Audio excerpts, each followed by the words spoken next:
গুলশানের চেয়ারপারসনের কার্যালয়ে সংবাদ সম্মেলনে কথা বলছেন বিএনপি মহাসচিব মির্জা ফখরুল ইসলাম আলমগীর। সরাসরি যাচ্ছে তার বক্তব্যে। আমাদেরকে কিছুটা হতাশ করেছে, একই সঙ্গে জাতিকেও কিছুটা। আর তারপরে তার প্রেস সচিব যে কথা বলেছেন, এই কথাটা আবার সাংঘর্ষিক কথা হয়ে গেছে।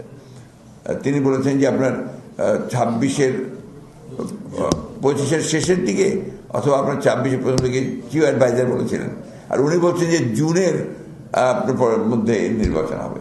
তো এক্স্যাক্টলি আমরা বুঝতে পারছি না যে কোনটা সঠিক।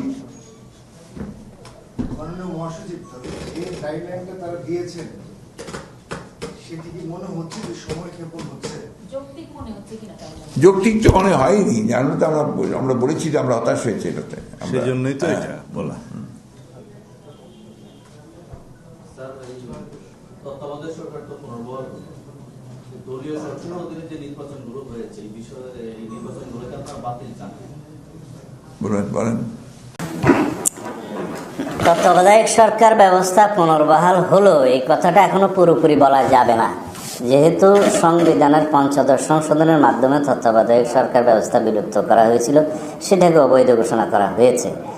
কিন্তু ইতিপূর্বে অ্যাপিলেট ডিভিশনে জাস্টিস, আমরা বলি জাস্টিস খায়রুল হক, যে তত্ত্বাবধায়ক সরকার ব্যবস্থাকে উড়িয়ে দিলেন, সেটা রিভিউতে ফাইনাল জনগণের পক্ষে আসলে তখন এক্স্যাক্টলি তত্ত্বাবধায়ক সরকার ব্যবস্থা পুনর্বহাল হবে। তা আমরা আশা করি সেটা হবে। এবং তত্ত্বাবধায়ক সরকার ব্যবস্থার বাইরে 2014, 2018 এবং 2024-এর যে একটা ভোটারবিহীন আর একটা রাতের ভোট আর একটা হচ্ছে ডামি ভোট, যেটা এই বিষয়ে যদি আদালতের কাছে কেউ কোনো রকমের আবেদন করে, তখন আদালত এটা বলতে পারবে। আমাদের পক্ষ থেকে আমরা এখনো পর্যন্ত এই বিষয়ে এটাই বক্তব্য দিয়েছি যে এগুলো সবগুলো অবৈধ সংশোধন।